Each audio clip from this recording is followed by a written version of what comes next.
Hello， 大家好，很开心又在这里和大家见面啦。玉妍呢，咱们之前在99公益日项目当中已经有所参与了哈。先来跟我们说说当时参与99公益日的时候的这种感受好吗？因为其实参加公益活动，我觉得每一次的感受都是能感觉到很温暖。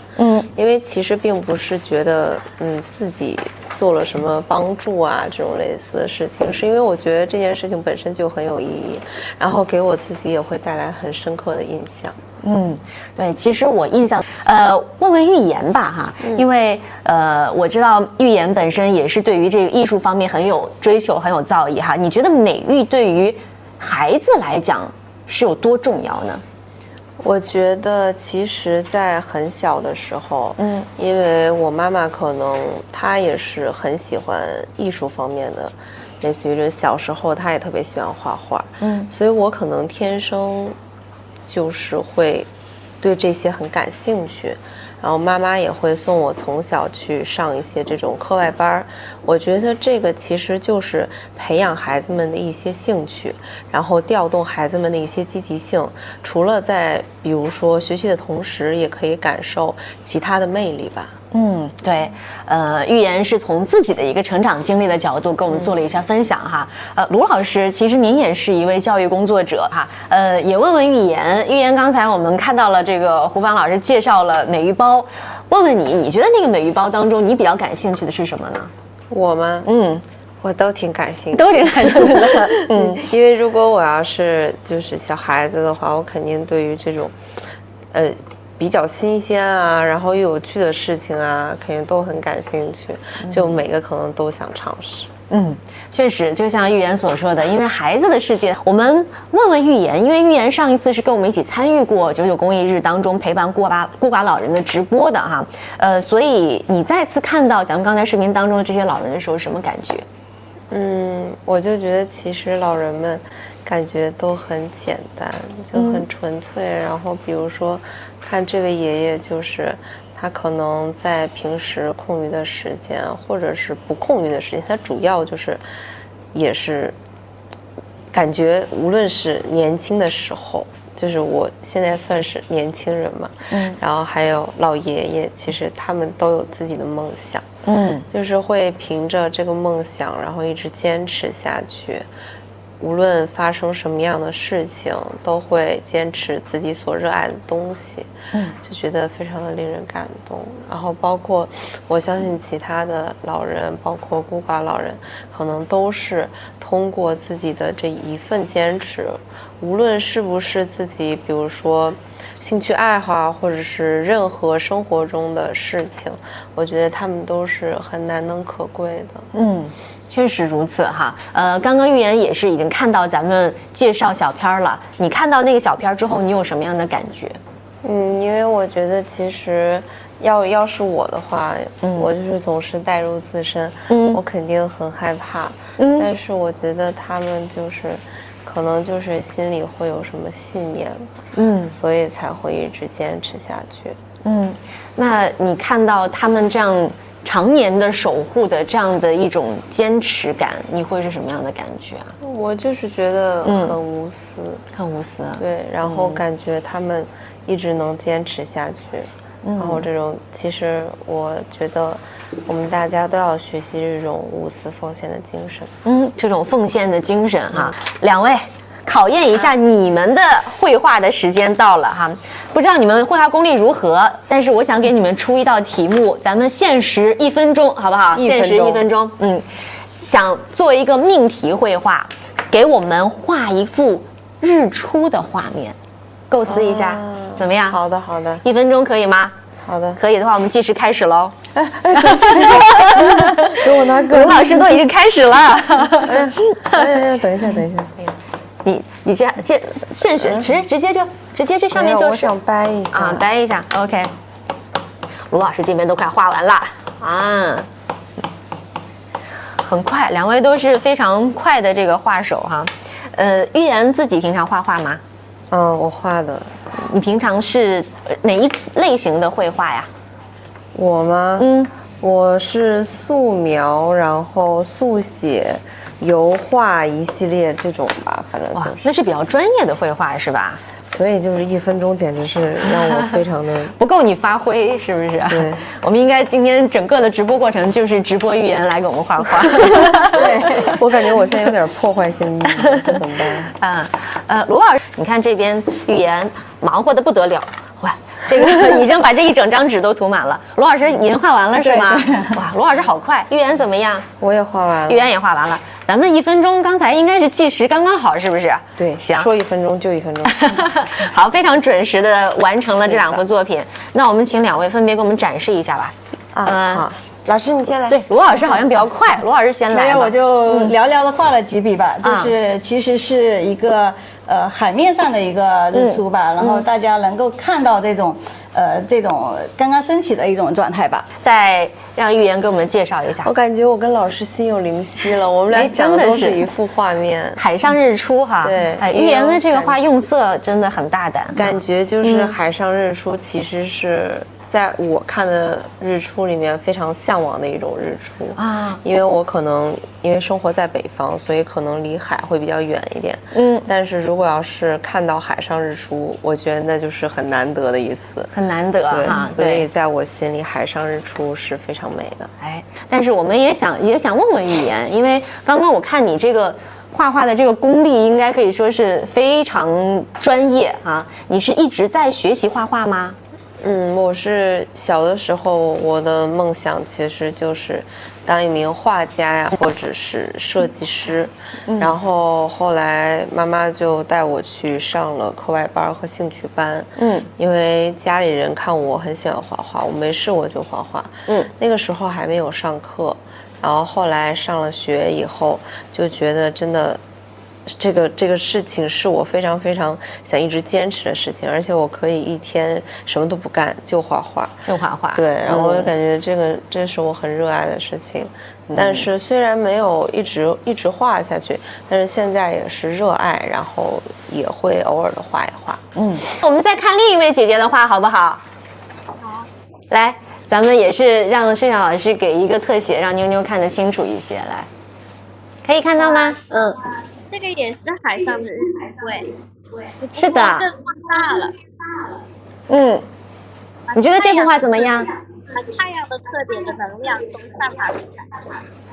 哇，他说你把太阳的能量都散发出来了，哇，好厉害啊！哇，妞妞，我觉得你的点评很专业，而且你的这个视角也很独到。一个小男孩，一个小女孩，那我猜他是不是2个颜色分别代表他们2个的一个内心世界呢？我身边的2个姐姐真的是对你简直是爱意满满哈，我觉得那个眼睛当中都要发出小桃心了。分别跟我们妞妞聊聊吧。预言有没有什么话想要跟妞妞聊一聊？我想问问妞妞，你想当什么类型的设计师呀？各种东西。因为我以前也有一个梦想。就是也可以当一个画家，当一个设计师。我想当的是服装设计师。那你呢，妞妞？科技的，我们工业设计工艺设计师啊，工业类的工业设计的那个体系。哇，预言小的时候也很喜欢画画，有没有想跟妞妞妈妈聊聊的地方？我觉得，因为小孩子会有一些兴趣爱好嘛，然后我觉得妞妞妈妈跟我妈妈其实非常像。我妈妈也是，只要发现我有一点喜欢的东西，她都不会去磨灭我自己的这些天性啊或者怎么样，而是会去培养。所以我觉得妞妞妈妈也是很棒的妈妈，妞妞也是很棒的女儿。很棒的一对母女哈。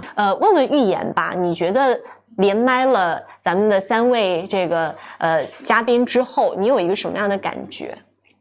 我觉得大家其实都是，虽然大家说的可能是不一样的话，但是大家都是一样的所想，就是都想很好的去做好这件事情，就是做好我们的公益嘛。就是无论是从哪一类人群、哪一类角度去考虑的这些问题啊，包括我们妞妞啊，然后每天都会坚持画一幅画，哪怕他可能有事或者是怎么样，今天画不了，但是他也会提前去做好规划。其实我觉得小朋友都可以做到，那我觉得我们更要加油努力，更多的人去参与到我们的公益活动当中，然后这样子就是要为孩子们，然后也为身边的人去做一个带头作用吧，我觉得。是这样的啊。罗老，因为我们刚刚说到了这个音乐的这样的一个领域，玉妍，你是从什么时候开始接触音乐的呢？我觉得其实音乐在每一个人的生活中都是无处不在的，就是你在哪里其实都可以听到音乐。我觉得从很小很小的时候就开始听音乐了，因为那个时候其实也就是会听听 CD 啊、光盘啊，就是这种放在车载啊，这种就是平时都是一直伴随着我，所以不知不觉就会萌发出梦想的这种小芽吧，可能，然后所以就是因为这些潜移默化的这些生活中的东西啊，最后导致我走上这条音乐的道路。虽然你用的这个词是导致，但是我其实感觉到你还是非常的欣喜自己能够有前面的这样的一种音乐积淀，然后一步一步的来到这个音乐的殿堂当中哈。能够看得出来，音乐确实对玉妍来讲是有一个不凡的意义。这是我们的一个小红花的帆布袋，对吧？然后玉妍手里面，我就是捧着这里面的。就是这个是吧？啊，现在捧的这个是大米哈，这是它的真实面貌。这是大米，然后我的手里呢，这个是小米哈，所以我们好，挺好，不用担心，等一会儿我们会把所有的大米收集起来，都给它吃掉。对的，当然这个呢不是我们最后要给大家的是这个玉妍手里这一个小碗哈，而是我们会把它是以这种包装好的形式，对，送给大家。也接下来的时间我可以预计到可能一直在减米。好吧，所以我们这一轮的纪念品呢，就是玉妍手里的大米，还有小米，以及这个小红花的这个帆布袋，包括还有钩针编织的小红花的挂饰。所以非常非常精美的这样的一个纪念品要带给大家。那本轮呢有9位朋友，9位的幸运的小伙伴是能够获得这些周边的纪念品的。那提醒一下这9位朋友哈，我们也要填写一下正确的收件地址，我们会尽快的把这些纪念品给您快递发出的。要提醒一下大家，因为临近春节，可能有一些地方的这个物流速度会比较慢一点哈，但是大家呢也不要着急，我们一定会以最快的速度哈，以物流可以达到的速度把这些纪念品给您发出。哇，剪得好干净啊！好的，不能浪费粮食。对，捡大米的玉妍能不能也告诉我们一下，如果我们想要领取小红花，怎么样可以领到呢？那我们就可以点击下方屏幕的屏幕下方的小卡片呀，我们答题就可以领取小红花哦。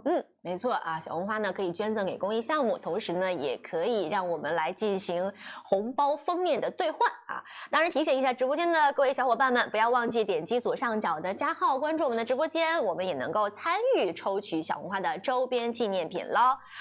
其实说到助农呢，它其实是互联网生态当中非常重要的一环，可能不同年代或者是不同年龄的层的人，其实对于乡村的记忆是不太一样的。正在捡大米的玉妍，你边捡边跟我们说说你对于乡村的这样的一个理解或者是记忆，好不好？我觉得其实感觉记忆每一次感觉公益活动都是属于那种印象挺深刻的。因为其实我这个人是一个不太爱出门的人，就是会比较宅家的人。但是偶尔我会去到，因为就是公益活动会去到一些景色很美的一些地方，就是可能是在我城市内看不到的一些景色。然后包括我记得我之前嘛，我就记得很清楚，因为是我第一次做这个事情，可能小的时候有过植树啊，或者是一系列这种活动，但是我上一次是去了一个可以挖百合的地方，我从来没有挖过百合。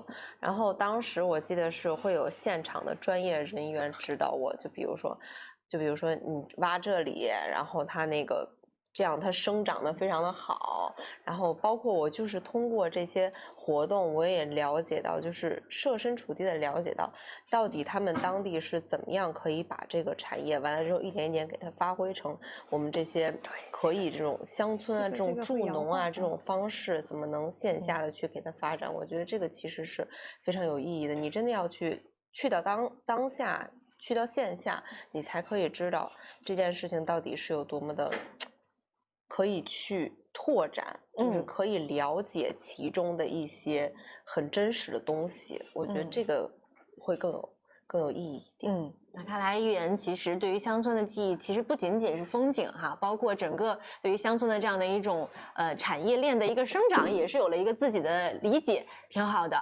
卢老师，您对于乡村的这种认知或者记忆是什么？对，因为我家是在武夷山脉里面的一个小村子哈，是我们县海拔最高的一个村子，所以说大家可以想象一下《卧虎藏龙》里面的这个场景。我家竹林吗？对对对，顺昌县，我们是中国竹子之乡。然后下回可以带玉妍去我们那挖竹笋、冬笋，好，就是可以有这么一个体验。所以说，那其实这2年我们知道助农非常热哈，这个话题已经是热度达到一个很高的程度了。那卢老师，我们这些公益项目怎么能够在助农包括乡村振兴的这个基础之上，让这样的一个项目传播出更大的声音呢？其实在这个助农的这个主体里面，不仅是公益组织，很多市场主体都来做，因为它实际上是一个已经摆满了我们前面的这个桌子。我来简单的介绍一下，两位来帮我做一下展示吧哈。我们既有这个可爱的这个小毛绒玩偶，还有纪念球，还有急救的手册等等，其实都是来自于我们各个项目的这个非常有纪念意义的小礼物。那也是提醒一下各位幸运的小伙伴，一定要记得填写正确的收件地址，我们会尽快的把这样的一些纪念品以快递的形式给大家发出。好，再来问问玉妍，大家如果想要得到小红花，我们怎么做呢？那我们就点击屏幕下方的卡片，答题领取小红花。对，小红花呢，既可以用于捐赠公益项目，也可以兑换红包的封面哦。马上就要过年了，是不是要开始发红包了呢？红包的封面是不是要跟别人不一样一点呢？就可以通过这样的一个方式来参与了哈。好，其实我们刚刚看到很多的这个公益项目，它其实都是离不开教育的这个话题。那其实一说到教育的话，我们也就知道它是关乎着一个孩子小小的纯真的那样的一个梦想。我想问问玉妍你刚才跟我们分享说你小时候当设计师，那还有什么其他的一些梦想吗？包括这个梦想背后它的原因是什么？跟我们说一说吧。我觉得其实我小时候一直都希望梦想爸爸妈妈都陪我对的，因为他们从事就是妈妈是老师嘛，然后爸爸是公务员，所以就是感觉工作都挺忙的，然后妈妈也总说哎呀，我怎么老管别人家的孩子？但是我知道这是不可避免的，就像刚才陈老师和王老师一样，他们也是在做着非常非常有意义的事情，也是在对可能更多的孩子会有一些的帮助。但是从小到大，爸爸妈妈给我的爱也很多，他们也会支持我去追寻我的梦想吧，所以我是一个非常幸福的小孩。爸爸妈妈也都一直给我很多的关爱，然后包括我的梦想才可以一直延续到现在。其实我就是小的时候喜欢画画，然后慢慢又喜欢音乐，这2个梦想爸爸妈妈都有支持我。其实可能要种下这样的，点击屏幕下方的卡片答题就可以获取小红花。没错拿到小红花呢，既可以来捐赠给公益的项目，同时也可以用来兑换红包的封面哈。现在时间比较晚了，其实到了这个时间呢，挺适合聊一聊心理类的这样的一个话题的。想先跟2位来聊一聊，我们先问玉妍吧，依然先问玉妍，就是你觉得你是在什么样的一个年龄段的时候会觉得自己心理压力比较大？我吗？我觉得其实一般人，我只能代表就是一部分女性吧。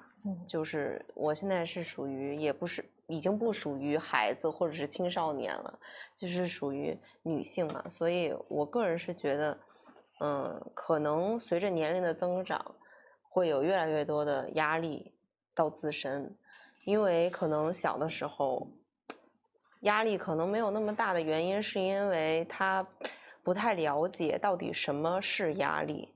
就小的时候可能很纯粹，包括想法等等一系列，对于社会的认知也没有那么大，所以我觉得确实年龄越大压力越大，但是我觉得有压力才会有动力，就是大家经常说的一句话嘛。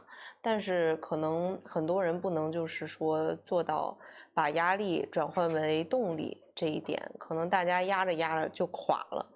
但其实我相信哈，我相信就是把你压到一定的境界，我觉得你是可以更好的去调整自己的心态的。就是你可能感受到压力久了以后，你就会发现其实慢慢我也可以解决到很多事情，就是慢慢我能力也更强了。所以我觉得压力也并不是一个不好的东西，我觉得也是我慢慢也是大家随着年龄增长越来越变成熟的一个原因吧。压力和动力，它其实是一种可以相互转化的哈。是的，也问问卢老师哈，因为前面我们听卢老师讲说，现在已经也是宝宝的妈妈了哈，您会关注到自己宝宝的心理健康方面的问题吗？对，因为我觉得从我自己的一个成长过程，刚才玉妍聊的我也很有感触哈。刚刚幸运的这3位小伙伴哈，好。对，最近一段时间过年，可能快递的时间会久一点，大家保持耐心。其实我很想知道，我也希望老师能给我们普及一下，就是一般大家可能遇到的这些心理问题都有哪一些，然后比如说我们要去遇到了，然后我们要怎么去比如说沟通啊，或者这一方面的细节。对，好的，谢谢。我们今天整个的这样的一个直播的连线，先问问玉妍吧，就是整个我们在这个梦想发布会当中，让你印象比较深的是哪一段的项目的发布呢？跟我们来聊聊。因为其实每一段都是一首小诗，一句小话，然后每一个也是咱们在现场抽取，然后念出来的。其实每一段我感觉都代表一个特殊的漫长的这么一个岁月吧。就因为其实每一个人都会有一辈子，然后我觉得现在就像我们就是拼的这朵小花一样，每一朵花瓣都代表着一类人的一辈子，然后最后他们可能就是拼成了一朵小花，然后我们只是就是说通过这个发布会，然后通过这一朵小花，可以让大家了解到我们可能在生活中不知道不了解的一些事情，然后也很开心今天可以通过这几个小时的时间帮大家普及到一些平时我们不太了解的东西，然后在我们比如说日常生活中，如果要是遇到需要帮助的人，或者是就是自己不太了解的，也可以去普及给别人，然后也可以去用自己刚才所了解到的知识尽可能去帮助他人。我觉得我们这一场就是发布会非常的有意义，然后我也希望能给大家更多的呼吁，然后也可以让大家也可以更多的呼吁到身边的所有人，让大家一起来，我们一起来拼成这朵小红花。对，我没有想，我们今天的节目就到这里了啊！感谢两位，感谢两位，提前拜年啊，这算提前拜年是吧？对对对，好吧，网友朋友们，咱们下次直播见，拜拜，拜拜。